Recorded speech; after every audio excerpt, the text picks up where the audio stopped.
بسم اللہ الرحمن الرحیم رب اشرح لی صدری ویسر لی امری واحلل عقدۃ من لسانی یفقہوا قولی اللہم لا سہل الا ما جعلتہ سہلا وانت تجعل الحزن اذا شئت سہلا ربی یسر ولا تؤثر اللہم فقہنا فی الدین اللہم فقہنا فی الدین اللہم انی اسألک علما نافعا ورزقا طیبا وعملا متقبلا اللہم ان تجعل القرآن ربیع قلوبنا وجلاء حزننا وذهاب همنا آمین یا رب العالمین۔ پارہ نمبر 20 شروع کرتے ہیں آج، جو کہ ہمارا سورہ نمل ہی چل رہا ہے کنٹینیو۔ امن خلق السماوات والارض وانزل لكم من السماء ماء فانبتنا به حدائق ذات بہجت۔ اور اللہ تعالیٰ فرما رہے ہیں کہ بھلا آسمانوں اور زمین کو کس نے پیدا کیا؟ امن خلق السماوات، یہ کیا ہے؟ سوال ہے، سوالیہ جملہ ہے۔ میں اللہ تعالیٰ وہی پوچھ رہے ہیں، آسمان سے تمہارے لیے پانی برسایا جس سے ہم نے باغات اگائے، جن کے درختوں کا اگانا تمہارے بس میں نہیں تھا۔ کیا اللہ کے ساتھ کوئی دوسرا الہ ہے جو ان کاموں میں ان کا شریک ہو سکتا ہے؟ بلکہ یہ لوگ ہیں ہی نا انصافی کرنے والے۔ اب جو لوگ ایتھیسٹ ہیں، جیسے کہ ہم ابھی ریسنٹلی جو چل رہا تھا جاوید اختر کا، جو ان کا چل رہا تھا ڈیبیٹ، تو اس میں بھی یہی کہہ رہے تھے نا وہ کہ نہیں، کوئی نہیں ہے۔ تو یہاں پر دیکھیے کہ اللہ تعالیٰ اس کا جواب دے رہا ہے کہ کون ہے یہ جو آسمان سے پانی برسا رہا ہے، کون ہے جو باغات لگا رہا ہے، کون ہے جو درختوں کو اگا رہا ہے۔ ہمارے اندر کیا یہ ہے؟ ہم یہ کر سکتے ہیں؟ اگر ہم ایک بیج ڈال دیں، اللہ تعالیٰ اس میں نہیں اگر اگانا چاہے، انسان چاہے 1000 کوششیں کر لے، اس میں کھاد ڈال دے، اس میں دوائیاں ڈال دے، اس میں جو آرٹیفیشل چیزیں ہیں وہ ساری چیزیں ڈال دے، لیکن اللہ تعالیٰ اگر نہیں اگانا چاہے تو وہ نہیں اگے گا۔ تو اللہ تعالیٰ کا بارش کا برسانا، بارش کا پانی دیکھیے، نہ اس میں کوئی کلر ہے، نہ اس میں کوئی ذائقہ ہے، نہ اس کا کوئی شیپ ہے، لیکن وہ دیکھیے کہ زمین میں جا کے الگ الگ قسم کے پھل، الگ الگ قسم کے ویجیٹیبلز، الگ الگ قسم کے ان کے کلر بھی دیکھیے کہ ہر پھل کے کلر الگ ہے، ہر پھل کے ٹیسٹ الگ ہے۔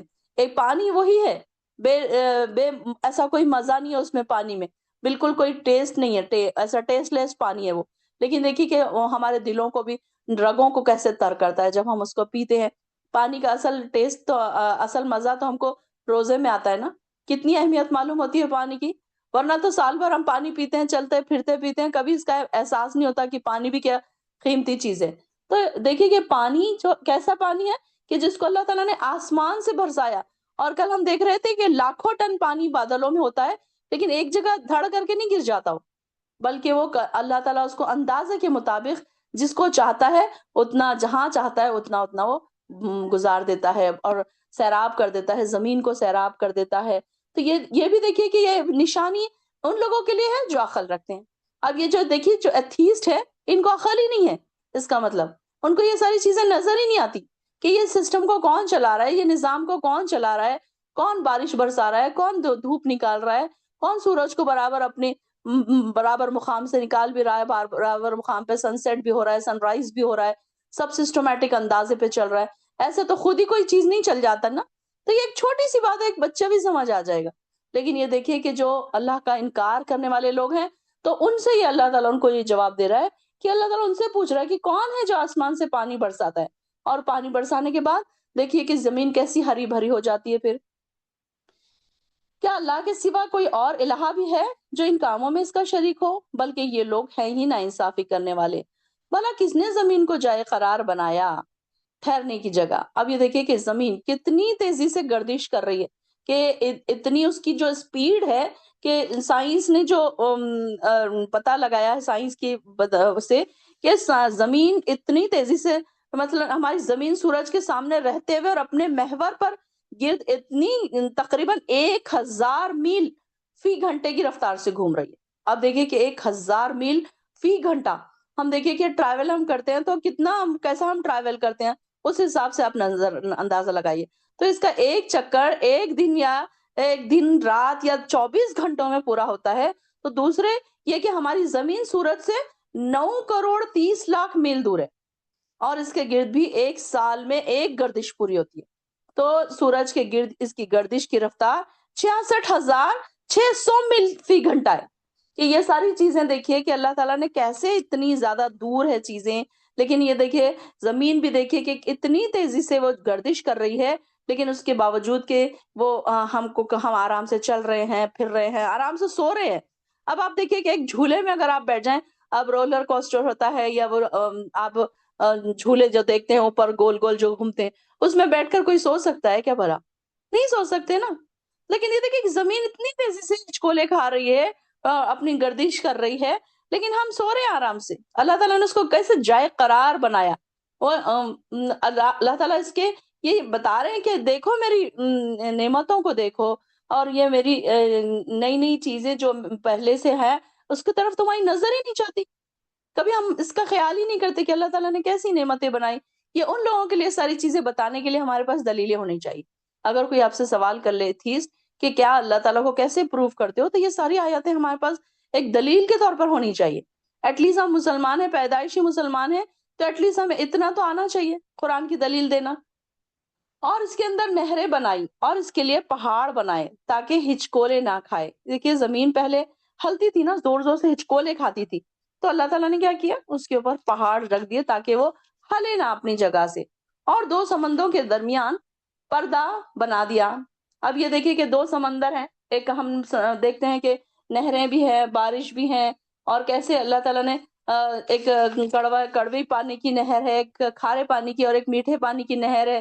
تو یہ ساری چیزیں کیسی ہیں، اللہ تعالیٰ کے حکم سے ایک ہی جگہ سے بہ رہی ہیں، اور اس میں کوئی پردہ نہیں ہے، کوئی آڑ نہیں ہے، لیکن وہ پانی ایک دوسرے میں نہیں مل رہا۔ تو یہ اللہ تعالیٰ کی ایک سمجھ لیجیے کہ ہمارے لیے ایک نشانیاں ہیں چاروں طرف پھیلی ہوئی، کہ ہم جس کو نہیں دیکھتے۔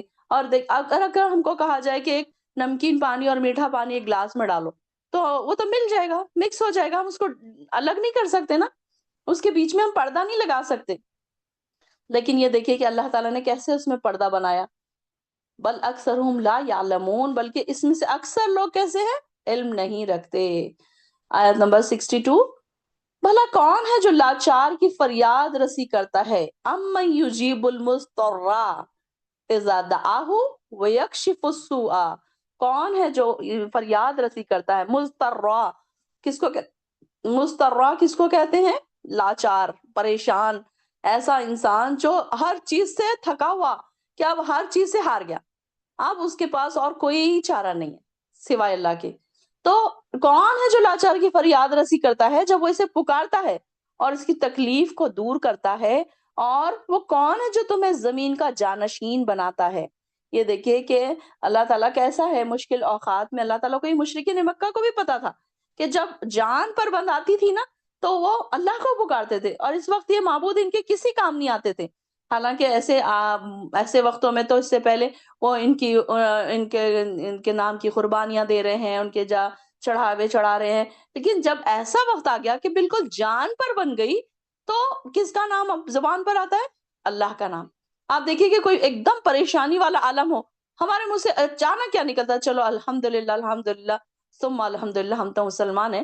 لیکن آپ دیکھیے کہ جو کوئی کافر بھی ہے، ان کے منہ سے کیا نکلتا، گاڈ، او مائی گاڈ، ایسے الفاظ نکلتے ہیں نا، حالانکہ وہ کافر ہیں، لیکن دیکھیے کہ اللہ کا نام ہر حال میں ان کے منہ سے نکلتا ہے۔ تو اس ایک روایت میں قصہ اس میں ملتا ہے کہ کیسے اللہ تعالیٰ کو جب انسان پکارتا ہے تو کیسے اللہ تعالیٰ سنتا ہے اس کو۔ ایک روایت میں ایک قصہ آتا ہے اس میں، کہ ایک شخص تھا، اچھا نیک شخص تھا بیچارہ، اور وہ جو خچر ہوتے تھے نا، خچر کی سواریاں کراتا تھا، ایک جگہ سے دوسری جگہ لوگوں کو لے کر جایا کرتا تھا وہ شخص۔ تو اس نے یہ کیا کہ کوئی ایک شخص آیا اس کے اوپر، اس نے کہا کہ اس نے کرائے پر اس کے خچر لیا اور کہا کہ مجھے وہاں تک جانا ہے، تو اس نے اس کو سوار کر لیا۔ اب اس نے آگے جا کر دو راستے آئے، اب اس نے کہا کہ اس راستے سے چلو، ایک رائٹ میں تھا ایک لیفٹ میں تھا، تو وہ جو خچر پر بیٹھا ہوا شخص تھا اس نے کہا کہ نہیں اس راستے سے چلو، تو وہ خچر چلانے والا شخص نے کہا کہ میں تو روز جاتا ہوں، مجھے اس طرف کا راستہ پتا ہے، اس طرف کا تو مجھے نہیں پتا۔ تو وہ جو خچر پہ بیٹھا ہوا جو شخص تھا اس نے کہا کہ مجھے پتا ہے، تم ادھر سے ہی چلو، مجھے ادھر سے ہی جانا ہے، مجھے راستہ پتا ہے، میں تمہیں راستہ بتاؤں گا۔ اب وہ بیچارہ زیادہ آرگیو نہیں کر سکا، وہ چلا گیا اس کے ساتھ۔ اب وہ اس کے ساتھ گیا تو تھوڑی دیر کے بعد اس نے دیکھا، خچر چلانے والا جو شخص تھا اس نے دیکھا کہ بالکل بیابان جنگل ہے، ایک دم بھیان جنگل ہے، اور چاروں طرف لاشیں پڑی ہوئی، اور دور دور تک کوئی انسان نظر نہیں آ رہا۔ اور وہاں پہنچ کر اس نے اس کو کیا کیا کہ اس نے تلوار نکالی، چاقو نکالا، اور اس کو کہا کہ اب تم مرنے کے لیے تیار ہو جاؤ، میں تمہیں ختم کر دوں گا۔ تو وہ اس کی منتیں کرنے لگا، سماعتیں کرنے لگا کہ آخر میں نے تمہارا کیا بگاڑا ہے، تم میرا خچر لے لو، تم میرے پیسے لے لو، سارا کچھ لے لو، مجھے چھوڑ دو، میری جان بخش دو۔ اس کے پیروں میں گر گیا، اس کی منت کرنے لگا۔ تو اس نے کہا کہ میں تمہیں مار دوں گا تو بھی میری یہ ساری چیزیں تو ہے، اگر میں تمہیں چھوڑ بھی دوں گا تو میں تو تمہیں چھوڑنے والا نہیں ہوں، میں تو تمہیں ختم کر کے ہی دم لوں گا۔ اب وہ اس بات پر بضد تھا کہ میں تمہیں ختم ہی کر دوں گا۔ تو اس نے کہا کہ اچھا ٹھیک ہے، تم ایسے کرو کہ مجھے صرف 2 رکعت پڑھنے کی مہلت دے دو۔ تو اس نے کہا کہ وہ بڑی مشکل سے اس بات پر راضی ہو گیا کہ ٹھیک ہے، تم 2 رکعت نماز پڑھ لو۔ اور وہ شخص کہنے لگا کہ جو خچر چلا رہا تھا، وہ کہنے لگا کہ میں 2 رکعت نماز پڑھنے کھڑے ہوا اور وہ وقت میرے اوپر اتنا سخت تھا کہ مجھے کوئی چیز نظر یاد نہیں آ رہی تھی کہ میں کیا پڑھوں نماز میں۔ ظاہر ہے دیکھیے کہ اب جب موت ایک دم انسان کے سامنے کھڑی ہوتی ہے تو اس وقت انسان کا کیا حال ہوتا ہوگا۔ تو وہ شخص کہنے لگا کہ اتنی میری حالت میری خراب ہو گئی کہ مجھے کوئی زبان پر میرے الفاظ نہیں آ رہے تھے، اور وہ وقت صرف ایک آیت میری زبان پر آئی، اَمَّن يُجِيبُ الْمُضْطَرَّ إِذَا دَعَاهُ، کہ کون ہے وہ جو ایسے وقت میں جب لاچار کی فریاد رسی سنتا ہے، لاچار کی فریاد کو سنتا ہے جب وہ اسے پکارے، اذا دعاہو، جب وہ اسے پکارے، اور وَيَكْشِفُ السُّوء، کہ وہ اس کی تکلیف کو دور کر دیتا ہے۔ تو اس نے کہا کہ بس یہ آیت کے الفاظ میری زبان پر اتنے آئے، اتنے بار میں نے یہ چیز دہرائی، رو رو کے دہرائی، کہ میں ابھی نماز میری ختم ہی نہیں کر پایا تھا، اور وہ کھڑا تھا بالکل چاقو لے کر کہ جلدی سے نماز ختم کرو۔ تو میری نماز ابھی ختم نہیں ہوئی تھی کہ میں نے دیکھا کہ ابھی میں نے سلام نہیں پھیرا تھا، تو میں نے دیکھا کہ ایک شخص گھوڑا دوڑاتے ہوئے دور سے آیا، اور اس نے ایک خنجر، بڑا سا اس کے پاس خنجر تھا، اس نے خنجر سے اس کو مار کے آر پار کر دیا، اور وہ وہیں پر وہ گر گیا۔ تو میں نے اس کے پیر پکڑ لیے، وہ جو گھڑ سوار تھا، میں نے اس کے پیر پکڑ لیا، اور میں نے اس کو پوچھا تم کون ہو اور تمہیں کس نے یہاں بھیجا، اور تمہیں کیسے پتا چلا کہ میں یہاں ہوں؟ تو اس نے کہا کہ جس کو تم نے پکارا تھا اس نے مجھے بھیجا ہے۔ تو یہ ہوتی ہے تڑپ، دعاؤں کی تڑپ۔ جس طریقے سے ہم اللہ کو پکارتے ہیں نا، تڑپ کر پکارنے کی کوشش کیجیے کہ کیسے اللہ تعالیٰ جنگل میں، بیابان جنگل میں بھی اللہ تعالیٰ اپنے فرشتوں کو بھیج سکتا ہے، اب کسی کی مدد کر سکتا ہے۔ اللہ تعالیٰ کے لیے تو کوئی مشکل نہیں ہے۔ تو ہماری دعائیں کتنی کمزور ہیں، ہم یہ سوچتے ہیں کہ ہماری دعائیں نہیں قبول ہو رہی، ہماری گناہ اتنے زیادہ ہیں، ہماری دعائیں اتنی سے خالی ہیں، بالکل عاجزی اور انکساری سے خالی ہے، تو ہماری کیسی دعائیں قبول ہوگی؟ کہ دیکھیے ہم کو تو یہ ایسے الفاظ بھی نہیں آتے کہ ہم اللہ تعالیٰ کو بولے، کہ رو رو کے تہجد میں اس طریقے سے ہم بولیں گے تو اللہ تعالیٰ کیسے نہیں سنے گا؟ آپ دیکھیے کئی بار ایسا ہوا ہوگا کہ اللہ تعالیٰ نے آپ کے بولتے ہی آپ کی دعا قبول کر لیا۔ اور یہ ہوتا ہے نا کہ جب انسان کی دعائیں جلدی جلدی قبول ہوتی ہے نا، انسان اس طرف سوچتا بھی نہیں ہے کہ واقعی میری بات سنی جا رہی ہے، اور جب اس کی دعا بہت دن تک نہیں سنی جاتی ہے تو وہ روتا ہے، پیٹتا ہے، شکوے شکایت کرتا ہے کہ میری دعا نہیں قبول ہوتی، میری تو کبھی دعا ہی نہیں قبول ہوتی، اللہ تعالیٰ تو میری سنتا ہی نہیں ہے۔ یہ انسان ایسے شکوے شکایت کرنے لگ جاتا ہے۔ تو یہاں پر بھی ہمیں یہاں سے یہ پتا چلتا ہے کہ فریاد رسی کرنے والا ایسی فریاد رسی کرے کہ اس کے اوپر پورا توکل ہو، پوری چاہت سے، پوری تڑپ سے اللہ کو پکارے۔ کیسے اللہ تعالیٰ آپ کی دعا نہیں قبول کرتا؟ ہم تو کیا کرتے ہیں، ہم تو لوگوں کو بٹھا کر آیت کریمہ کرواتے ہیں۔ ہمارے گھر میں اگر کوئی پریشانی ہے، سارے لوگ آؤ اور ہمارے لیے آیت کریمہ پڑھ لو، سارے لوگ آؤ ہمارے لیے قرآن خوانی، ہم قرآن پڑھ کے چلے جاؤ، 5 قرآن پڑھ لیے، قرآن خوانی ہو گئی، 4 قرآن پڑھ لیے، 5 قرآن پڑھ لیے۔ آپ نے کیا کیا؟ اپنے آپ سے تو سوال کریں، جس کی پریشانی تھی انہوں نے کیا کیا؟ وہ صرف مہمان نوازی میں لگے رہے۔ تو یہاں پر اللہ تعالیٰ کہتا ہے کہ جو پریشان حال ہے وہ خود پکارے نا مجھے، کہ جیسے میں ہمیشہ کہتی ہوں جس کے پیٹ میں درد ہے وہ گولی کھائے، دوسروں کو گولی نہ کھلائے۔ مجھے بالکل یہ مثال ایسی لگتی ہے جب ہم اپنی پریشانی میں لوگوں سے پڑھواتے ہیں نا کہ دعا استغفار پڑھوا رہے ہیں، استغفار کی محفلیں ہو رہی ہیں، چلے ٹھیک ہے، وہ انسان کو اپنا اپنا اجر مل رہا ہے۔ اس طریقے سے آپ صلی اللہ علیہ وسلم نے ہمیں کبھی کبھی تعلیم نہیں دی کہ آپ اس طریقے سے پڑھو۔ کیا آپ صلی اللہ علیہ وسلم کو نہیں پتا تھا کہ آپ صلی اللہ علیہ وسلم کو نہیں بتایا گیا تھا کہ انہوں نے یونس علیہ السلام نے یہ دعا پڑھی تھی؟ تو آپ صلی اللہ علیہ وسلم نے کبھی آیت کریمہ کروایا؟ کبھی ہم نے سنا تاریخ میں؟ چلیے ہماری نالج اتنی نہیں ہے، لیکن کہیں تو ہم سنتے، کہیں تو ہم پڑھتے کہ آپ صلی اللہ علیہ وسلم کے گھر آیت کریمہ ہوا، یا بی بی عائشہ کے گھر ہوا، یا حضرت عمر کے گھر ہوا، یا ابو بکر صدیق کے گھر ہوا، یا ان کے گھروں میں قرآن خوانیاں ہوئی۔ اب وہ لوگ اتنے اعلیٰ درجے کے لوگ ہیں، انہوں نے یہ نہیں کیا اور ہم کرنے چلے، اور ہم سمجھ رہے کہ ہم بہت نیک ہیں۔ شیطان نے کیا کیا؟ ہمارے راستے بدل دیے. عبادتیں تو ہیں لیکن اس کے راستے بدل دیے. شیطان چاہتا ہے کہ تم عبادتیں کرو لیکن تم کو اس کا اجر نہ ملے. یہ ہوتا ہے. اللہ تعالیٰ ہم کو صحیح عبادت کرنے والا بنائے. اور اللہ تعالیٰ فرماتا ہے کہ کون ہے جب وہ فریاد رسی کرتا ہے، جب وہ اسے پکارتا ہے تو اس کی تکلیف کو دور کر دیتا ہے. اور کون ہے جو تمہیں زمین کے جانشین بناتا ہے؟ کیا اللہ کے ساتھ کوئی اور الہ ہے؟ دیکھیے کہ اللہ تعالیٰ کیا فرما رہے، تم لوگ تھوڑا ہی غور کرتے ہو. قلیلا ما تذکرون. کہ دیکھیے کہ ہم دوسروں کو تو چھوڑ ہی دیجیے، میں آپ کی بھی بات نہیں کروں گی، میں اپنی ہی بات کروں گی. کہ میں قرآن پڑھنے لگی ہوں، جب میں نے یہ ساری چیزیں دیکھنا شروع کی. اب تک تو بس یہی چیزیں تھی، کھانا ہے، پکانا ہے، جانا ہے، آنا ہے، دنیا کی مصروفیات ہے، یہی چیزیں. کبھی اس طرف دیکھنے کا خیال ہی نہیں آیا. تو قرآن کی وجہ سے دیکھیے کہ ہماری نور بصیرت بڑھ گئی، ہماری آنکھیں بینا ہو گئی.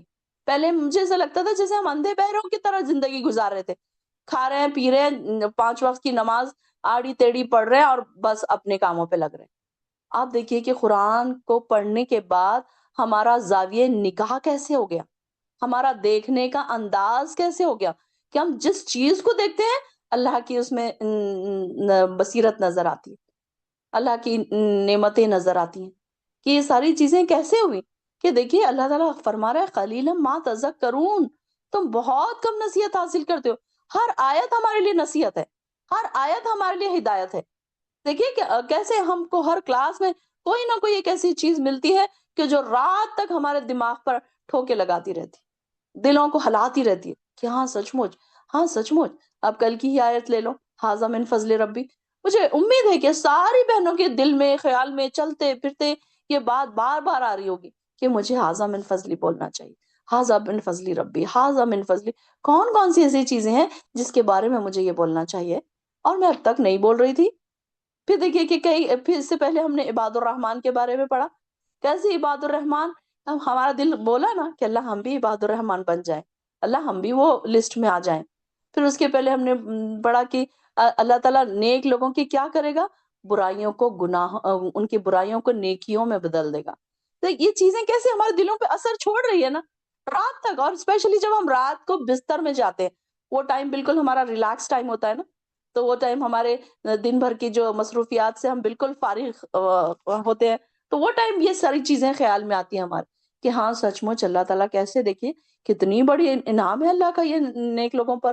کہ تھوڑی سی نیکیاں کرنے والے اگر اللہ کی طرف جھکنے والے ہیں تو اللہ تعالیٰ ان کے گناہوں کو بھی نیکیوں میں بدلنے والا ہے. سبحان اللہ. اللہ تعالیٰ کتنا محبت کرنے والا ہے.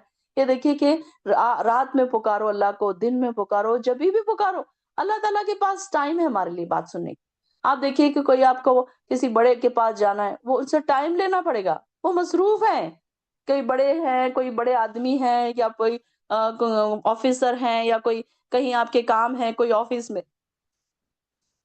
وہاں پر آپ کو جانے کے لیے پہلے ٹائم لینا پڑے، پھر ہی آپ جا سکتے ہیں. کوئی آپ کے کلوز ونس بھی ہوں، اگر آپ آدھی رات کو ان کے گھر چلے جائیں وہ تنگ پڑیں گے آپ سے کہ یہ کیا اٹھ کر رات کو آ جاتے ہیں. آپ ماں ہی دیکھ لیجئے کہ 2 سے 3 دن کنٹینیو اگر رات میں بچہ جگا ہے تو ماں تنگ پڑنے لگتی ہے کہ یہ مجھے رات میں سونے نہیں دیتا. لیکن اللہ تعالیٰ دیکھیں کتنا غفور الرحیم ہے کہ ہم رات میں اٹھ کے اس کو پکارتے ہیں اور وہ 7ویں آسمان پر آ کر ہمیں جواب دیتا ہے. سبحان اللہ، سبحان اللہ، الحمدللہ. اللہ کی محبت کو دیکھیں، اللہ کی محبت کو اب ہم نے جاننا شروع کیا ہے.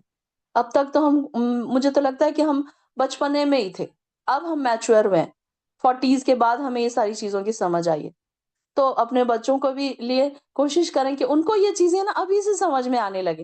دعائیں بھی کریں کہ ہم نے تو کافی ٹائم گزار دیا، ویسٹ ہو گیا ہمارا اتنا سارا ٹائم، لیکن اپنے بچوں کے ٹائم ویسٹ نہ ہونے دیں. ان کو یہ ساری چیزیں ابھی سے ریئلائز کروایا کریں. دیکھیے کہ جیسے کہ فیروز نے بتایا کہ نیک مومنہ ماں ہونا، تو بچے دیکھیے کہ کیسے ان کو ہی تسلیاں دینے والے ہو جاتے ہیں. صبر اور توکل ان کے اندر بچپن سے آ گیا نا. اللہ تعالیٰ نے ان کے اندر توکل بھر دیا کہ کتنی بڑی بات ہے کہ ایسی اگر مائیں ہوں گی تو ان کے بچے دنیا دار تو نہیں ہو سکتے نا. بہت موسٹ پروبیبلی یہ تو نہیں ہو سکتا پاسبل. اور پھر ساتھ ساتھ ہماری دعائیں بھی ہوں گی کہ اللہ ہمارے بچوں کو نیک صالح بنا، اسکالر بنا، حافظ بنا، قرآن کا عالم بنا، قرآن پڑھنے اور پڑھانے والا بنا.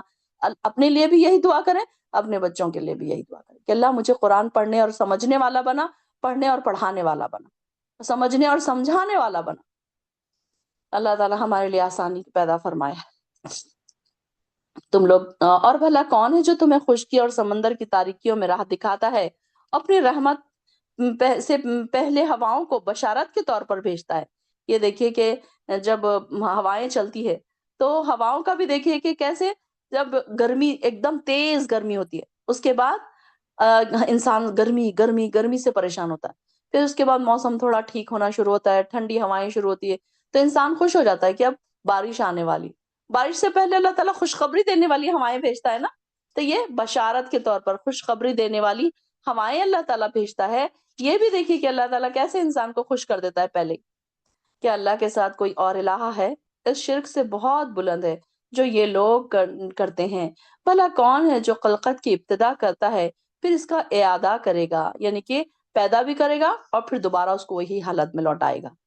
اور کون ہے جو تمہیں آسمانوں اور زمین سے رزق دیتا ہے، کیا اللہ کے ساتھ کوئی اور الہ ہے؟ یہ دیکھیں کہ یہ ان کے لیے سوال ہے جو ایتھیسٹ ہیں، جو اللہ کا انکار کرتے ہیں۔ یہ ساری چیزیں، یہ دلیلیں ہمیں یاد رہنی چاہیے کہ دیکھیے اللہ تعالیٰ کیسے سوال کر کے ان کو بتا رہا ہے کہ کیا ہے کوئی الہ۔ آپ ان سے کہیے کہ اگر تم سچے ہو تو اپنی کوئی دلیل لاؤ۔ آپ ان سے کہیے اللہ کے سوا آسمانوں اور زمین کی پوشیدہ چیزوں کو کوئی بھی نہیں جانتا۔ وہ تو یہ بھی نہیں جانتے کہ کب انہیں اٹھایا جائے گا، بلکہ آخرت کے بارے میں ان کے علم نے گھٹنے ٹیک دیے ہیں۔ اب یہ دیکھیے کہ علم غیب کسی کو نہیں پتا، یہاں تک کہ نبیوں کو بھی یہ نہیں بتایا گیا کہ وہ قیامت کب آئے گی، وہ کب اٹھائے جائیں گے۔ یہ کہ انسان آج کل دیکھیے کہ غیب کی باتیں بتانے کے لیے بہت سارے لوگ بیٹھے ہیں، یہاں تو بڑے بڑے لوگوں کو، انبیاء کو نہیں بتایا گیا، علم غیب کسی کو نہیں دیا گیا، تو یہاں پر کیسے کوئی انسان بتا سکتا ہے کہ یہ تمہاری زندگی میں ایسے ہوگا اور ویسے ہوگا، اور یہ تمہاری خوشیاں آنے والی ہیں، پریشانیاں آنے والی ہیں؟ کوئی بھی انسان کو علم غیب نہیں دیا گیا۔ تو یہاں پر یہ سب چیزیں بتائی جا رہی ہیں کہ ان کو تو یہ بھی نہیں پتا کہ وہ دوبارہ کب اٹھائے جائیں گے۔ اب وہ اپنی خبروں میں چلے گئے، اب ان کو یہ نہیں معلوم کہ قیامت کب آئے گی، کب دوبارہ وہ اٹھائے جائیں گے۔ تو انسان یہ دیکھیے کہ انسان اپنے دل کے دماغ کے گھوڑے دوڑاتا ہے کہ یہ ہوگا وہ ہوگا، اب یہ بھی نہیں معلوم ان کو کہ قیامت کب ہوگی، ڈے آف ججمنٹ کب آئے گا، کیا ہوگا، کس کا کیا حساب کتاب ہوگا، اس کا ان کے بارے میں کچھ بھی نہیں معلوم ان کو۔ تو قیامت کا علم تو کسی کو بھی نہیں دیا گیا، یہاں تک کہ پیغمبر سے آ کر لوگ پوچھتے تھے نا کہ کب آئے گا وہ دن، تو آپ صلی اللہ علیہ وسلم کو بھی یہ چیز نہیں بتائی گئی تھی۔ ہاں، نشانیاں ضرور بتا دی گئی ہم کو کہ یہ اور یہ نشانیاں ہوں گی، اور اس کے بعد پھر قیامت آئے گی۔ بلکہ آخرت کے بارے میں ان کا علم بے بس ہو چکا ہے، بلکہ وہ تو اس سے شک ہی میں ہے، بلکہ وہ تو اس سے اندھے ہے۔ اور کافر لوگ کہتے ہیں کیا جب ہم اور ہمارے باپ دادا مٹی ہو جائیں گے تو کیا ہم پھر قبروں سے نکالے جائیں گے؟ یہ وعدہ تو ہم سے اور ہمارے باپ دادا سے پہلے ہی ہوتا چلا آ رہا ہے، یہ تو صرف پہلے لوگوں کی کہانیاں ہیں۔ آپ کہہ دے کہ زمین میں چلو پھرو اور دیکھو مجرمین کا کیا انجام ہوا، اور ان کے حال پر آپ غم نہ کیا کرے اور نہ ان کی چالوں سے تنگ دل ہوا کرے۔ اور یہ لوگ کہتے ہیں کہ یہ وعدہ کب پورا ہوگا اگر تم سچے ہو؟ آپ کہہ دیجئے جس عذاب کے لیے تم جلدی کر رہے ہو شاید اس میں کچھ تو تمہارے نزدیک آ پہنچا ہو، اور آپ کا رب لوگوں پر بڑا فضل کرنے والا ہے، لیکن اکثر لوگ شکر نہیں کرتے۔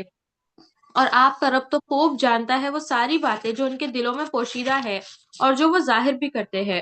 اور آسمان اور زمین میں کوئی چیز پوشیدہ نہیں ہے جو لوح محفوظ میں نہ ہو۔ بے شک یہ قرآن اکثر وہ باتیں بنی اسرائیل کی ظاہر کرتا ہے جس میں وہ اختلاف کرتے ہیں، اور بے شک یہ قرآن مومنین کے لیے ہدایت اور باعث رحمت ہے۔ بلا شبہ آپ کا رب قیامت کے روز ان میں اپنے حکم سے فیصلہ کر دے گا، اور وہ زبردست اور علم والا ہے۔ تو خدا پر بھروسہ رکھیے، تم تو صریح حق پر ہو۔ بلا شبہ آپ مردوں کو نہیں سنا سکتے اور نہ بہروں کو آواز سنا سکتے ہیں جبکہ وہ پیٹ پھیر کر چل دے، اور نہ آپ اندھوں کو ان کی گمراہی سے نکال سکتے ہیں۔ آپ تو صرف انہی کو سنا سکتے ہیں جو ہماری آیتوں پر ایمان لاتے ہو اور اب وہ فرمانبردار ہو۔ اب یہاں پر دیکھیے ہدایت پانے کی کون کون سی صورتیں ہیں۔ ان کافروں کی ہدایت پانے کی 4 صورتیں یہاں پر بتائی گئی، جن میں سے 2 سننے سے تعلق رکھتی ہیں اور 2 دیکھنے سے۔ سننے کی پھر 2 صورتیں ہیں، ایک یہ کہ صرف زندہ انسان سن سکتا ہے، مردہ نہیں سن سکتا۔ اب اگر اس کے دل مر چکے ہیں، لہٰذا اس طریقے سے ان کی ہدایت ناممکن ہے۔ اب دیکھیے کہ کئی لوگ ایسے ہیں کہ ہدایت کے اندھے ہیں، آپ ان کو کتنی بھی باتیں سناؤ دین کی، قرآن ان کے سامنے پڑھ پڑھ کر سناؤ، کوئی بات ان کے اوپر اثر نہیں کرتی۔ کیوں؟ کیونکہ ان کے دل مردہ ہو چکے ہیں۔ دوسری صورت یہ ہے کہ سننے والا، سماعت رکھنے والا تو بات سن سکتا ہے لیکن بہرا نہیں سن سکتا، کہ اگر کسی کی سماعت ہے تو وہ سن سکتا ہے۔ یہ لوگ چونکہ دل کے بہرے ہیں، لہٰذا یہ صورت بھی ناممکن ہوتی ہے۔ اب تیسری صورت یہ ہے کہ اگر بہرا کم از کم تو وہ توجہ تو کرتا ہے لیکن بات سننے کی کچھ خواہش تو رکھتا ہو، یعنی کہ اس کی خواہش تو ہو کہ کم سے کم میں سنوں کیا کہا جا رہا ہے، اور صورت میں کچھ اشاروں سے یا انداز خطاب سے اس کو کچھ نہ کچھ تو پلے پڑے گا۔ یہ دیکھیے کہ جو بہرے لوگ ہوتے ہیں تو وہ جب ہم ہمارے بیچ اگر وہ بیٹھے ہوتے ہیں تو وہ بہت غور سے دیکھتے ہیں کہ یہ کیا بات کر رہے ہیں، سمجھنے کی کوشش کرتے ہیں وہ۔ تو ایک وہ ہے انسان جو بہرا ہے لیکن پھر بھی وہ سمجھنے کی کوشش تو کر رہا ہے، اور ایک وہ ہے جو ہدایت کا اندھا ہے، اس کی ہدایت اس کے کانوں تک نہیں پہنچتی تو اس نے کبھی سمجھنے کی کوشش بھی نہیں کی۔ تو یہ لوگ پیٹ پھیر کر بھاگے جا رہے ہیں، اور یہ تیسری صورت بھی ناممکن ہے۔ اب چوتھی صورت یہ ہے کہ ہدایت کا طالب اگر کچھ سن نہیں سکتا تو دیکھ کر بات سمجھ لے، اگر اسے کوئی اشارے سے بتائے، راہ بتائے تو یہ سیدھی راہ کی طرف آئے۔ کم از کم جو لوگ سیدھی راہ پر چل رہے ہیں انہیں دیکھ کر ہی ان کے پیچھے ہو جائے۔ اب یہ دیکھیے کہ کم سے کم ایسا ہے کہ عقل نہیں ہے تو کم سے کم یہ دیکھے کہ چلو یہ لوگ سب کہاں جا رہے ہیں، یعنی اچھے راستے ہیں، دو راستے دکھائے جا رہے ہیں، اچھا راستہ، غلط راستہ، کوئی اس کو اگر راستہ بتا رہا ہے تو وہ سمجھے تو صحیح کہ یہ کوئی ہمیں بتا رہا ہے راستہ تو ہم اس کی بات سن لیں۔ تو لوگ سننے کے لیے بھی تیار نہیں ہوتے کہ کوئی ہدایت کی بات اگر بتائے تو لوگ کیا کہتے ہیں پیچھے سے، ہاں ہمیں سب پتہ ہے، ہاں آپ بڑے سکھانے والے آ گئے، ہمیں تو سب پتہ ہے، ایسی باتیں کرتے ہیں نا۔ تو یہاں پر دلوں کے اندھے ہیں، یہ کفار جو ہیں دلوں کے اندھے ہیں، لہٰذا ان کی ہدایت پانے کی صورت ناممکن ہے، اور لہٰذا ایسے مردہ دل کے بہرے اور اندھے لوگوں سے ہدایت پانے اور اسلام کی توقع رکھنا بیکار ہے۔ یعنی کہ انسان اگر دیکھتا ہے تو وہ اس کو یہ ساری چیزیں نظر آنی چاہیے، اگر اس کو ہدایت کی راستے نظر آ رہے ہیں۔ ایک یہ کہ آنکھوں والا ہونے کے باوجود بھی وہ نہیں دیکھتا کہ ہدایت کے اندھے ہیں وہ، اور کانوں والا ہونے کے باوجود نہیں سنتا کیونکہ ان کے کانوں تک ہدایت کی کوئی بات نہ وہ پہنچنے دیتے ہیں، نہ وہ سننے میں انٹرسٹڈ ہیں۔ اب دیکھیے کہ کتنے لوگ ہیں ہمارے گروپ میں، کتنے لوگ ہیں، تقریباً 400-500 لوگ ہیں، اور جوائن کتنے کرتے ہیں؟ 100 لوگ، 150 لوگ۔ تو باقی یہ لوگ کیا ہیں؟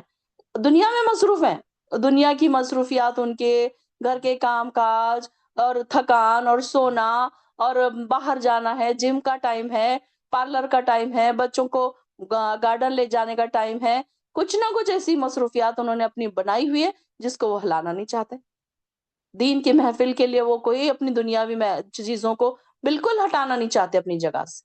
اور دیکھیے کہ اللہ تعالیٰ نے جس کو ہدایت دی تو انہوں نے کیا کیا؟ وہ ساری چیزوں کو بالائے طاق رکھ دیا، پیچھے پھینک دیا اس کو، کہ نہیں، ہمارے لیے فرسٹ پرائیورٹی کس کی ہے؟ اللہ کی رحمت والی محفل کی۔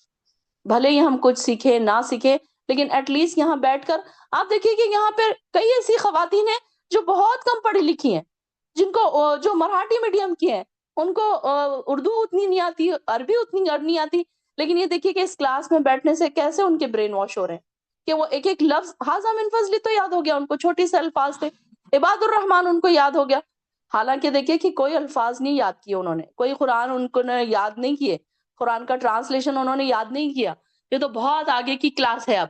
لیکن دیکھیے کہ ایک کم پڑھا لکھا شخص بھی ایسی محفل میں بیٹھنے سے اپنے آپ کو جوڑ تو سکتا ہے، کہ کیسے اب ریلیٹ تو کر سکتا ہے چیزوں کو، غور و فکر کرنے تو لگا ہے، تدبر تو کرنے لگا ہے۔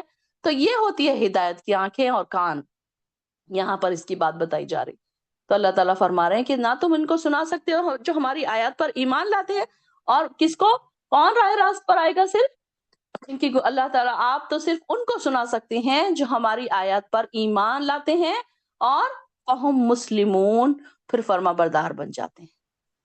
اپنے دلوں میں یہ بھی کہیے کہ اللہ ہم بھی مسلمون، ہم بھی فرما بردار بنتے ہیں تیرے، اللہ ہم بھی تیری ہر آیات پر انکار نہیں کرتے، ایمان لاتے ہیں اللہ تعالیٰ۔ پھر آگے آ رہا ہے جب عذاب کی بات پوری ہونے کا وقت آ جائے گا تو ہم ان کے لیے زمین سے ایک جانور نکالیں گے۔ کون سا جانور؟ وَأَخْرَجْنَا لَهُمْ دَابَّةً من الارضی، دابت الارض جو جانور ہے نا، آپ لوگوں نے تقریباً سب نے سنا ہوا ہے کہ دابت الارض کیا ہے. تو ہم جانور، ایک زمین سے ایک جانور نکالیں گے جو ان سے کلام کرے گا کہ فلاں فلاں لوگ ہماری آیاتوں پر یقین نہیں رکھتے تھے. اور جس دن ہم ہر امت سے، یہاں پہ دیکھیے کہ دابت الارض کے بارے میں آپ کو پتا ہے نا کہ دابا کا کیا مطلب ہے. دابا کا مطلب ہے زمین. اس آیت میں جس دابا کا ذکر ہے، معلوم تو یہی ہوتا ہے کہ وہ انسان کی شکل کا اس سے ملتا جلتا جانور ہوگا جو لوگوں سے بات کرے گا. یہاں پر یہ اس طرح کا جو دابا ہے، یہ جو نکلے گا لوگوں سے، تو لوگوں سے کلام کرنا، اس کی مطلب یہ بتائی بھی گئی ہے یہاں پر کہ وہ لوگوں سے بات کر کے ان کو بتائے گا کہ اس میں سے کس کس نے ہماری آیتوں کا انکار کیا تھا. اور یہ قیامت کی نشانیوں میں سے ایک نشانی ہے. تو سیدنا ابو ہریرہ فرماتے ہیں رسول اللہ صلی اللہ علیہ وسلم نے فرمایا، 3 باتیں جب ظاہر ہو جائیں گی، اس وقت کسی کو ایمان لانے کا کوئی فائدہ نہیں ہوگا الا یہ کہ وہ پہلے سے ایمان لا چکا ہو اور نیک اعمال کرتا رہا ہو. کون سے ہیں وہ 3 نشانیاں؟ ایک، سورج کا مغرب سے طلوع ہونا، دوسرا دجال کا نکلنا، اور تیسرے دابت الارض کا خروج. تو یہ دابت الارض جو نکلے گا، اس کے پاس سلیمان علیہ السلام کی مہر اور موسیٰ کا عصا ہوگا.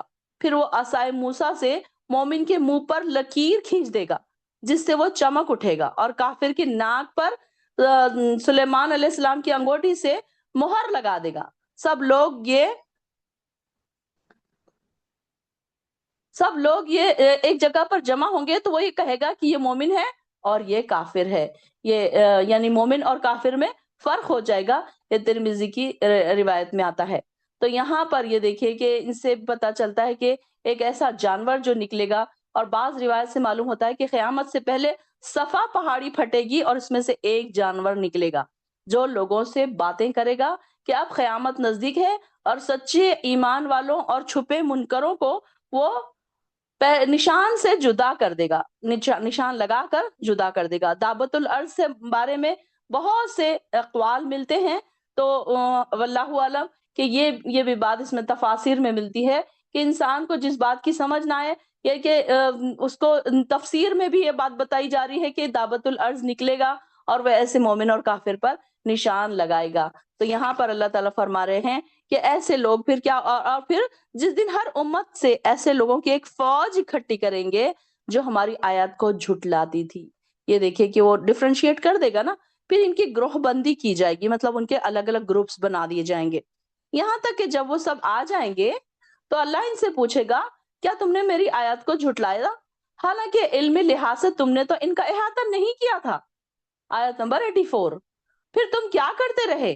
یہ دیکھیے کہ انسان کو جس بات کی سمجھ نہ آئے انکار کر دیتا ہے. چلو ٹھیک ہے، مجھے معلوم نہیں ہے تو چھوڑ ہی دو اس کو. بلکہ ہمارا کیا کام ہے؟ اس کی نالج لیں، اس کے احادیث سے دیکھیں، تفسیر پڑھیں کہ کون سی بات ہمیں سمجھ نہیں آ رہی ہے. دین کی کوئی بات اگر سمجھ نہیں آ رہی تو اسے چھوڑ نہیں دینا ہے، بلکہ ہم کو نالج لینے کی ضرورت ہے. تو یہاں پر یہاں پر اس آیت میں میدان محشر کا ایک منظر بھی پیش کیا جا رہا ہے کہ مجرموں کی ان کے جرائم کے لحاظ سے الگ الگ گروہ بندی کی جائے گی، الگ الگ ان کے گروپس بنا دیے جائیں گے. جیسے مشرکوں کی الگ جماعت ہوگی، کافروں کی الگ ہوگی، منافقوں کی الگ ہوگی. اور بعض مفسرین نے اس سے مراد مکذبین کو محشر کی طرف لے چلیں گے، اور وہ اتنی کثرت سے ہوں گے کہ پیچھے چلنے والوں کو آگے بڑھنے سے روک دیا جائے گا. یہ بھی اس میں آتا ہے ایک روایت میں. تو یہاں پر اللہ تعالیٰ فرما رہے ہیں کہ جو ان کے ظلم کی وجہ سے ان پر عذاب کی بات پوری ہو جائے گی تو وہ بول بھی نہ سکیں گے. کیا وہ غور نہیں کرتے کہ ہم نے رات اس لیے بنائی کہ وہ اس میں آرام کرے، اور دن کو روشن بنایا تاکہ وہ کام کاج کر سکے. اس میں بھی ان لوگوں کے لیے بہت سی نشانیاں ہیں جو ایمان لاتے ہیں. دیکھیں نشانیاں کس کے لیے؟ عقل کس کی ہے؟ جو عقل کا استعمال کرتا ہے اس کے لیے نشانی. لآیات لقوم یؤمنون، ایمان لانے والوں کے لیے بہت سی نشانیاں ہیں. اور جو ایمان نہیں لانے والے ہیں وہ کیا؟ وہ بول رہے کہ گاڈ ایگزسٹ ہی نہیں کرتا. تو یہ بات وہ بتائی جا رہی ہے کہ اللہ تعالیٰ نے نشانیاں بتا دی ہے، اتنی ساری نشانیاں.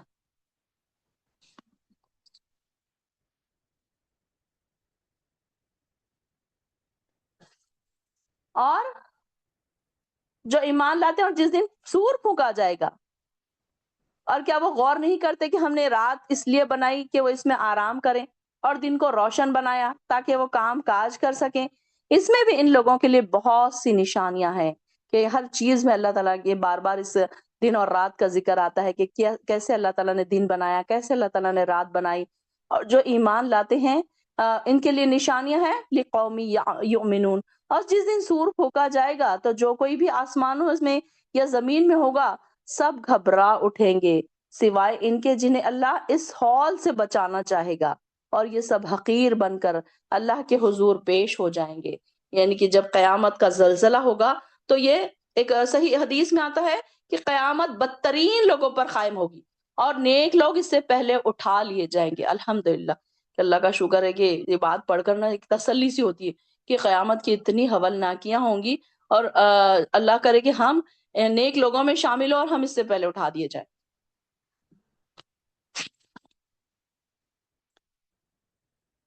اس دن تو سمجھے گا کہ پہاڑ اپنی جگہ پر جمے ہوئے ہیں، حالانکہ وہ بادل کسی چال چل رہے ہوں گے، اور یہ اللہ کی قدرت کا کرشمہ ہوگا جس نے ہر چیز کو مضبوط بنایا۔ بے شک تم جو کام کر رہے ہو اس سے وہ خبردار ہے۔ جو شخص اس دن بھلائی لے کر آئے گا اسے اس سے بہتر بدلہ ملے گا، اور ایسے ہی لوگ اس دن گھبراہٹ سے امن میں ہوں گے۔ اللہ تعالیٰ ہمیں بھی گھبراہٹ سے امن میں رکھنا۔ اللہ تیرے عرش کے سائے کے نیچے ہمیں جگہ دے دینا۔ اللہ تعالیٰ تو ہم پر اس دن خاص اپنی رحمت میں ہمیں ڈھانپ لینا۔ اور جو برائی لے کر آئے گا وہ ایسے لوگ اوندھے منہ جہنم میں پھینک دیے جائیں گے، اور کہا جائے گا تمہیں اتنا ہی بدلہ ملے گا جو تم کام کرتے رہے۔ اے نبی کہہ دیجئے مجھے تو یہ حکم ہوا ہے کہ میں اس شہر مکہ کے مالک حقیقی کی اطاعت کروں جس نے اسے احترام بخشا اور جو ہر چیز کا مالک ہے، اور مجھے حکم دیا گیا کہ میں فرما بردار بن کر رہوں۔ وَأَنْ أَتْلُو الْقُرْآنَ، اور وَأُمِرْتُ أَنْ أَكُونَ مِنَ الْمُسْلِمِينَ، کہ ہم کو بھی مسلمین بن کر رہنا ہے، فرما بردار بن کر رہنا ہے، اور یہ قرآن پڑھ کر سناؤں۔ اب جو شخص سیدھے راستے پر آتا ہے تو وہ اپنے ہی فائدے کے لیے آتا ہے، اور جو گمراہ ہوا تو وہ جو گمراہ ہوا تو اس سے آپ کہہ دیجئے کہ میں تو صرف ایک ڈرانے والا ہوں۔ کہ دیکھیے کہ کوئی انسان قرآن سے ہدایت لے رہا ہے تو وہ کس کا فائدہ ہے؟ خود اسی کا فائدہ ہے۔ کہ دیکھیے کہ جب ہم قرآن پڑھ رہے ہیں، اس کو سمجھ رہے ہیں، اس سے ہدایت کے راستے ہمارے لیے کھل رہے ہیں، تو اس سے کس کا فائدہ ہو رہا ہے؟ ہمارا ہی فائدہ ہو رہا ہے نا، ہماری نیکیوں میں اضافہ ہو رہا ہے، ہمارے گناہ کم ہو رہے ہیں، ہم اللہ کے قریب ہو رہے ہیں، یہ ہمارا ہی فائدہ ہے۔ اور جو کوئی اس سے فائدہ نہیں لے رہا تو اس سے اللہ تعالیٰ کا کوئی نقصان تو نہیں ہو رہا، وہ انسان خود ہی اپنا نقصان کر رہا ہے۔ اس کو بہت ساری چیزوں کا اندازہ ہی نہیں ہو رہا کہ اللہ کے پاس جائے گا تو وہ کیا جواب دے گا، کیسے اس نے اتنی بڑی زندگی گزاری، ان ساری چیزوں کا وہ کیسے جواب دے گا۔ اور کہہ دیجئے کہ سب تعریف اللہ ہی کے لیے ہے، وہ ان قریب تمہیں ایسی نشانیاں دکھائے گا جنہیں تم پہچان لوگے، اور جو کچھ تم کر رہے ہو اس سے آپ کا پروردگار بے خبر ہے۔ سورہ قصص، بسم اللہ الرحمن الرحیم۔ توسین، یہ روشن کتاب کی آیات ہے۔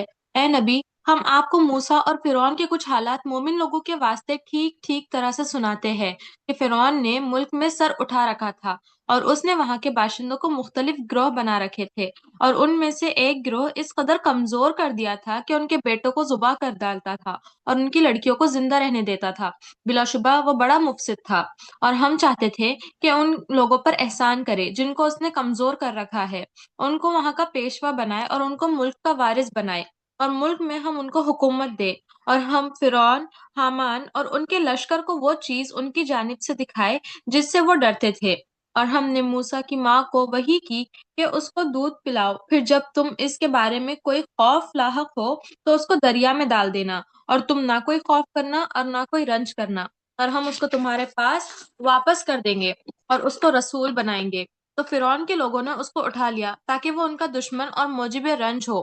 بے شک فرعون اور حامان اور ان کا لشکر چوک گئے، اور فرعون کی بیوی نے کہا کہ یہ میری اور تمہاری آنکھوں کی ٹھنڈک ہے، اس کو قتل نہ کرنا، شاید یہ ہمیں کوئی فائدہ پہنچائے یا ہم اسے بیٹا بنا لے۔ وہ انجام سے بے خبر تھے۔ اور موسیٰ کی ماں کا دل بے چین ہونے لگا۔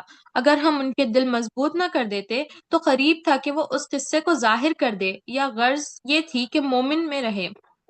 اور انہوں نے موسیٰ کی بہن سے کہا تھا کہ اس کے پیچھے چلی جاؤ، تو وہ اس کو دور سے دیکھتی رہتی اور ان کو کوئی خبر نہ تھی۔ ہم نے پہلے ہی اس پر دائیوں کے دودھ کو حرام کر دیا تھا۔ تو موسیٰ کی بہن نے کہا کہ میں تم کو ایسے گھر والے بتا دوں کہ تمہارے لیے اس بچے کو دودھ پلائے اور وہ اس کی خیرخواہی کی پرورش کرے۔ تو ہم نے اس طرح موسیٰ کو ان کی ماں کے پاس پہنچا دیا تاکہ ان کی آنکھیں ٹھنڈی رہے اور وہ غم نہ کرے اور اس کو یہ معلوم ہو جائے کہ اللہ کا وعدہ سچا ہے، لیکن اکثر لوگ نہیں جانتے۔ اور جب موسیٰ بھرپور جوانی کو پہنچ گئے اور مستحکم ہو گئے تو ہم نے ان کو حکمت اور علم عطا کیا، اور ہم نیک لوگوں کو ایسا ہی بدلہ دیا کرتے ہیں۔ اور وہ شہر میں اس وقت داخل ہوئے جب شہر کے باشندے بے خبر ہو رہے تھے، تو دیکھا کہ وہاں دو شخص آپس میں لڑ رہے تھے، ایک قوم موسیٰ سے تھا اور دوسرا ان کے دشمن کی قوم سے تھا۔ تو جو موسیٰ کی قوم سے تھا اس نے مدد مانگی موسیٰ سے اس شخص کے مقابلے میں جو ان کے مخالفین میں سے تھا، تو موسیٰ نے اس کو مکہ رسید کیا تو اس کا کام تمام ہو گیا۔ موسیٰ نے کہا یہ کام تو شیطانی کام ہے، بے شک وہ انسان کا کھلا دشمن اور بہکانے والا ہے۔ موسیٰ علیہ السلام نے کہا اے میرے رب، میں نے اپنے اوپر ظلم کیا ہے تو تو مجھے بخش دے۔ اللہ نے ان کو بخش دیا، بے شک اللہ تو بخشنے والا اور بڑا رحم کرنے والا ہے۔ موسیٰ نے کہا اے میرے رب، تو نے چونکہ مجھ پر مہربانی کی ہے تو میں کبھی مجرم کی مدد نہیں کروں گا۔ پھر موسیٰ نے خوف اور دہشت کی حالت میں شہر میں صبح کی تو ناگہاں ناگہاں وہی شخص جس نے گزشتہ روز ان سے مدد طلب کی تھی پھر ان کو پکارا۔ موسیٰ نے اس سے کہا کہ تو صریح سرکش ہے۔ ایک منٹ، اب یہاں پر دیکھیے آیت نمبر 16 میں انڈرلائن کیجئے کہ موسیٰ علیہ السلام نے کیا دعا کی؟ ربی انی ظلمت نفسی فاغفر لی۔ کیا دعا کی انہوں نے؟ اے میرے پروردگار، مجھ سے غلطی ہو گئی، اب لہٰذا تو مجھے معاف کر، میں نے اپنے آپ پر ظلم کیا، لہٰذا تو مجھے معاف فرما۔ جب بھی ہم سے کوئی غلطی ہو جائے اپنی غلطی کو اعتراف کرنا سیکھیں۔ جو سچا اور پکا مومن ہوتا ہے نا، وہ غلطیوں کا اعتراف کرتا ہے، وہ یہ نہیں کہتا کہ ہاں میں نے کیا نہیں ہے، انہوں نے کیا، یہ ایسے ہوا تھا، وہ ویسے ہوا تھا، میرا تو قصور ہی نہیں ہے۔ یہ اڑتا نہیں ہے اپنی غلطی پر، بلکہ فوراً ہی اپنی غلطی کا دیکھیے کہ پروفٹ بننے والے ہیں، ان کی کوالٹی کیا ہے؟ فوراً انہوں نے اپنی غلطی کا اعتراف کر لیا کہ اللہ مجھ سے غلطی ہوئی، اللہ میں نے ظلم کیا اپنے نفس پر، تو مجھے معاف فرما دے۔ کہ یہ جو الفاظ ہیں نا ہماری ٹپ آف دی ٹنگ ہونی چاہیے، ربی انی ظلمت نفسی فاغفر لی۔ جب موسیٰ نے ارادہ کیا کہ اس شخص کو جو ان دونوں کا دشمن ہے پکڑ لے، تو وہ جو اسرائیلی تھا بولا جیسے کل تم نے ایک شخص کو مار ڈالا تھا اسی طرح چاہتے ہو مجھے مار ڈالو؟ تم تو یہی چاہتے ہو کہ ملک میں ظلم و ستم کرتے پھرو اور یہ نہیں چاہتے کہ صلح کروانے والوں میں سے ہو جاؤ۔ اور ایک شخص شہر کی طرف سے دوڑتا ہوا ان کے پاس آیا اور بولا کہ اے موسیٰ، شہر کے رئیس مشورہ کر رہے ہیں کہ تم کو مار ڈالے، بس یہاں سے چلے جاؤ، میں تمہارا خیر خواہ ہوں۔ پھر موسیٰ وہاں سے ڈرتے ڈرتے نکل پڑے کہ دیکھے کہ کیا ہوتا ہے، اور دعا کرنے لگے اے میرے رب، تو مجھے ظالموں میں سے نجات دے۔ ایک منٹ، اب آیت نمبر 21 کو انڈرلائن کیجئے کہ دیکھیے کہ موسیٰ علیہ السلام یہاں سے نکلے اور انہوں نے کیا دعا کی؟ ربی نجینی من القوم الظالمین، کہ اللہ مجھے ظالم قوم سے بچا لے۔ پھر جب انہوں نے مدین کی طرف رخ کیا تو کہنے لگے امید ہے کہ میرا پروردگار مجھے ٹھیک راستے ڈال دے گا۔ پھر جب وہ مدین کے کنویں پر پہنچے تو دیکھا بہت سے لوگ اپنے جانوروں کو پانی پلا رہے ہیں، اور ان سے ہٹ کر ایک طرف دو عورتیں اپنی بکریوں کو روکے ہوئے کھڑی ہیں۔ موسیٰ نے ان سے پوچھا تمہارا کیا معاملہ ہے؟ وہ کہنے لگی ہم اس وقت پانی نہیں پلا سکتے جب تک یہ چرواہے پانی پلا کر واپس نہ چلے جائیں، اور ہمارا باپ بہت بوڑھا ہے۔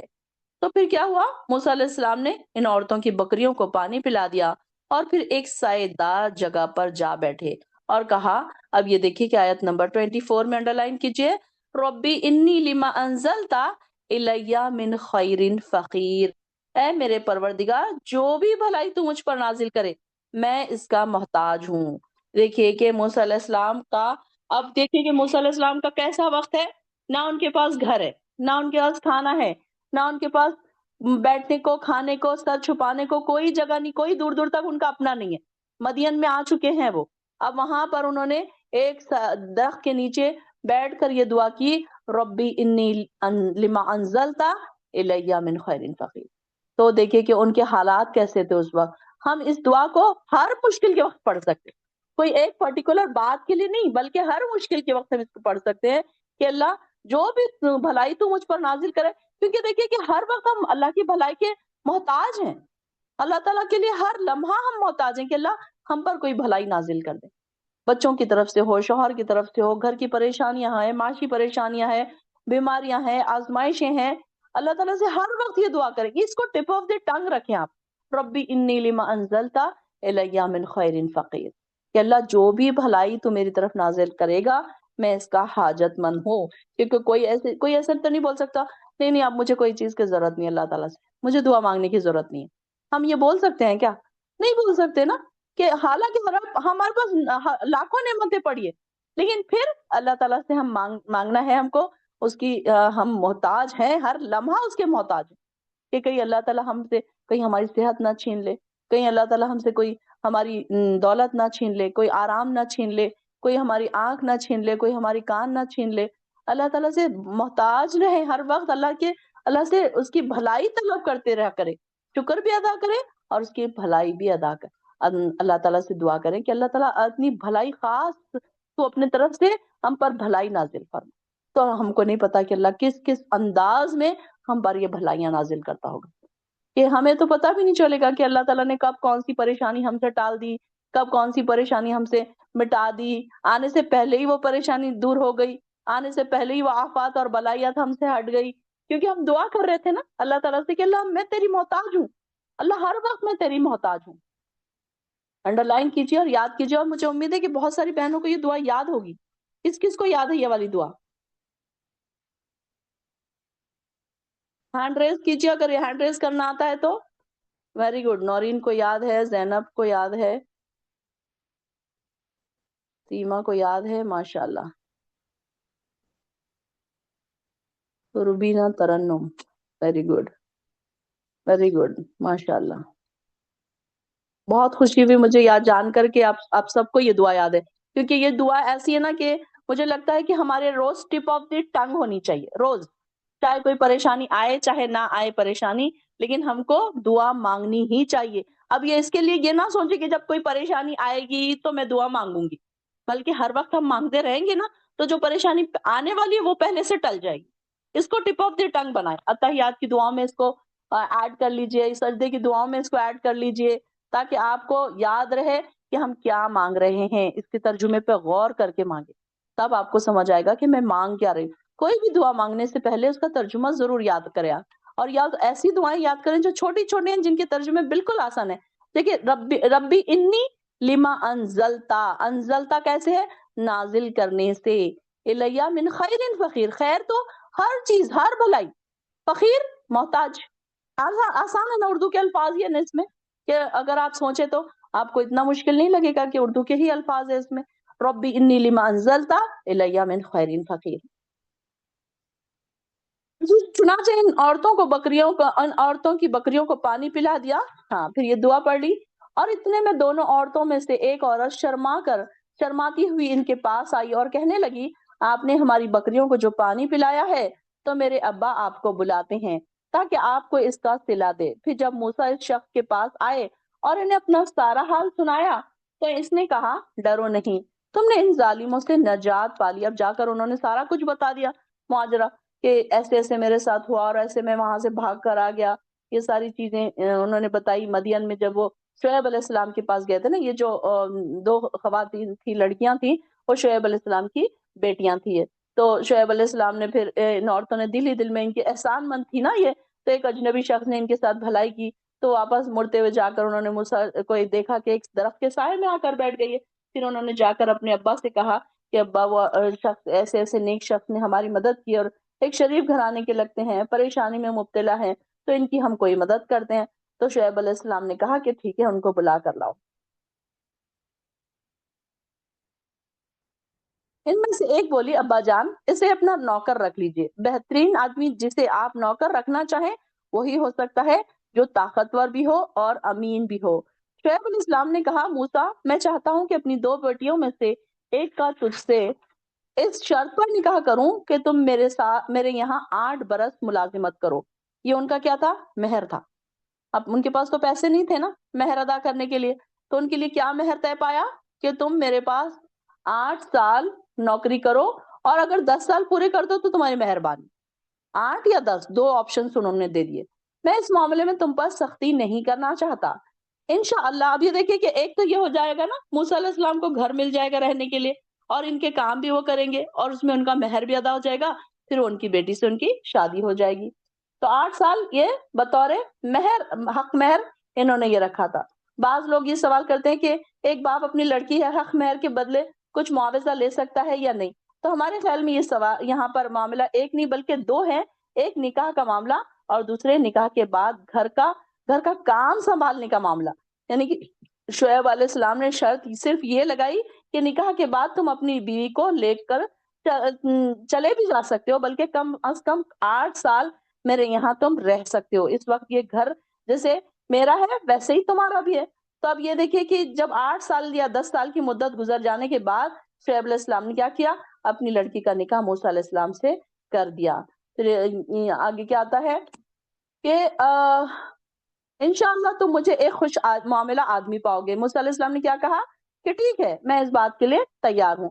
موسیٰ نے جواب دیا یہ بات میرے اور آپ کے درمیان طے ہو گئی، جون سی بھی مدت میں پوری کروں مجھ پر کوئی دباؤ نہ ہوگا. یعنی کہ میں 8 سال بھی کر سکتا ہوں، 10 سال بھی کر سکتا ہوں، میرے لیے اس میں کوئی ایسی پریشانی کی بات نہیں ہوگی. ہم قول و قرار کر رہے ہیں، اس پر اللہ نگہبان ہے. پھر جب موسیٰ نے وہ مدت پوری کر لی اور اپنے اہل خانہ کو لے کر چلے تو طور پہاڑ کی طرف انہیں ایک آگ نظر آئی، جو ہم پیچھے پڑھ کے آ چکے ہیں نا سورہ مریم میں، سورہ طٰہٰ میں.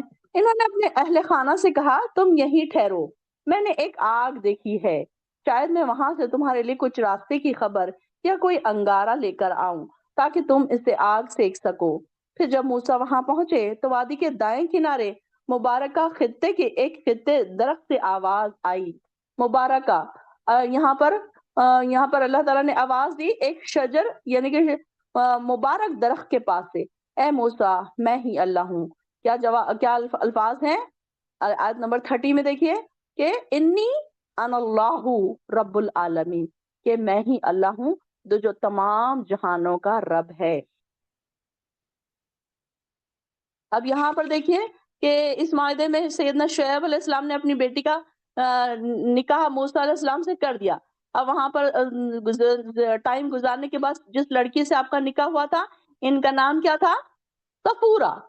اور آپ نکاح کے بعد 8 کے بجائے 10 سال یہاں پر رہے، پھر اپنے آبائی وطن مصر کی طرف جانے کے ارادے سے وہاں سے نکلے، یعنی کہ ان کے بیوی کے ساتھ. تو ایک تو آپ کو اپنے والدین اور بہن بھائی سے ملنے کا شوق بھی تھا اور دوسرے آپ یہ سوچ رہے تھے کہ ممکن ہے کہ یہ لوگ اب اس قتل کے واقعے کو بھول گئے ہوں گے، یہ بھی ان کا ارادہ تھا. تو اب وہاں پہ اب وہ اپنے وطن واپس جا رہے تھے. اللہ نے حکم دیا کہ اپنی لاٹھی پھینکو. پھر جب موسیٰ نے اپنی لاٹھی پھینکی تو دیکھا کہ وہ یوں حرکت کر رہی ہے جیسے کوئی سانپ ہے. موسیٰ پیٹ پھیر کر پیچھے ہٹے اور پیچھے مڑ کر بھی نہ دیکھا. اللہ تعالیٰ نے فرمایا آگے بڑھو اور ڈرو نہیں، تمہیں کچھ نہیں ہوگا، اور اپنا ہاتھ اپنے گریبان میں ڈالو، وہ بغیر تکلیف کے چمکتا ہوا نکلے گا. خوف سے بچنے اپنے بازو بیچ لو، یہ نشانیاں ہیں تمہارے رب کی طرف سے، ان کو لے کر فرعون اور اس کے سرداروں کے پاس جاؤ، یہ نافرمان لوگ ہیں. موسیٰ علیہ السلام نے کہا اے میرے رب، میں نے ان کے ایک فرد کو قتل کر چکا ہوں، تو مجھے خوف ہے کہ وہ لوگ مجھے مار ڈالے، اور ہارون جو میرا بھائی ہے اس کی زبان مجھ سے زیادہ فصیح ہے، تو اس کو میرے ساتھ میرا مددگار بنا کر بھیج دے، وہ میری تصدیق کرے، مجھے خوف ہے کہ وہ لوگ میری تکذیب کریں گے. اللہ نے فرمایا ہم تمہارے بھائی سے تمہارے بازو مضبوط کر دیں گے اور تم دونوں کو غلبہ دیں گے، تو ہماری نشانیوں کے سبب وہ تم تک پہنچ نہ سکے، تم اور جو تمہاری پیروی کریں گے وہ سب غالب رہنے والے ہیں. تو جب موسیٰ ہماری واضح نشانیاں لے کر ان لوگوں کے پاس گئے تو وہ بولے کہ یہ جادو ہے جو اس نے بنا کر کھڑا کیا ہے، اور یہ باتیں ہم نے اپنے اگلے باپ دادا سے کبھی نہیں سنی. اور موسیٰ نے کہا کہ میرا رب خوب جانتا ہے اس شخص کو جو اس کی طرف سے حق لے کر آیا ہے، جس کے لیے عاقبت کا گھر یعنی جنت ہے، بے شک ظالم لوگ نجات نہیں پائیں گے. اور فرعون نے کہا اے درباریوں، میں تمہارا اپنے سوا کوئی خدا نہیں جانتا، تو اے حامان تم میرے لیے غارے کو آگ لگا کر اینٹیں پکا دو، پھر میرے لیے ایک اونچا محل بنا دو تاکہ میں موسیٰ کے خدا کی طرف چڑھ جاؤں، اور میں اسے جھوٹا سمجھتا ہوں۔ اور فرعون اور اس کے لشکر نے ملک میں ناحق تکبر اختیار کر رکھا تھا اور خیال کرتے تھے کہ وہ ہماری طرف لوٹ کر نہیں آئیں گے، تو ہم نے ان کو اور ان کے لشکر کو پکڑ لیا اور دریا میں غرق کر دیا۔ سو دیکھ لو ظالموں کا کیسا انجام ہوا۔ اور ہم نے ان کو ایسا پیشوا بنا دیا تھا جو لوگوں کو دوزخ کی طرف بلاتے تھے، اور قیامت کے دن ان کی کوئی مدد نہیں کی جائیں گی۔ اور ہم نے اس دنیا میں بھی ان کے پیچھے لعنت لگا دی، اور قیامت کے دن بھی بدحالوں میں سے وہ ہوگے۔ اور ہم نے موسیٰ کو پہلی امتوں کے ہلاک کرنے کے بعد کتاب دی جو لوگوں کے لیے بصیرت، ہدایت اور رحمت ہے، تاکہ وہ نصیحت پائے۔ اور آپ اس وقت کوہ طور کی مغربی جانب میں نہ تھے جب ہم نے موسیٰ کی طرف حکم بھیجا تھا، اور تم اس وقت موجود لوگوں میں سے بھی نہیں تھے، لیکن ہم نے موسیٰ کے بعد کئی امتوں کو پیدا کیا، پھر ان پر طویل مدت گزر گئی، اور نہ تم مدین والوں میں رہنے والے تھے جب ان کو ہماری آیت پڑھ پڑھ کر سناتے تھے۔ اور ہاں، ہم ہی تو پیغمبر بھیجنے والے ہیں۔ نہ آپ اس وقت تھے کہ جب موسیٰ کو آواز دی طور کے کنارے سے۔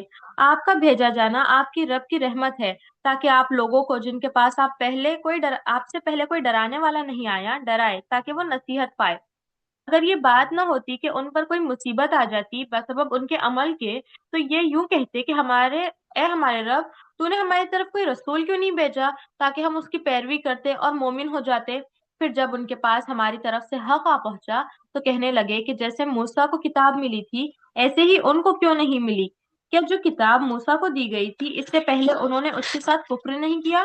کہنے لگے کہ یہ دونوں جادوگر ہیں، ایک دوسرے کے موافق، اور بولے ہم دونوں کو نہیں مانتے۔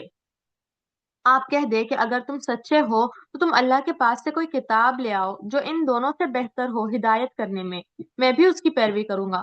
پھر اگر یہ لوگ آپ کی بات قبول نہ کرے تو آپ جان لیجئے کہ یہ صرف اپنی خواہشات کی پیروی کرتے ہیں، اور اس سے زیادہ اور کون گمراہ ہوگا جو اپنی خواہش نفس کی پیروی کرتا ہوگا بغیر اس کے کہ اللہ کی طرف سے کوئی دلیل ہو۔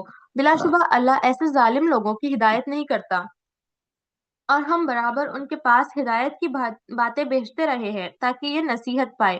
جن لوگوں کو ہم نے اس سے پہلے کتاب دی تھی وہ اس پر ایمان لاتے ہیں۔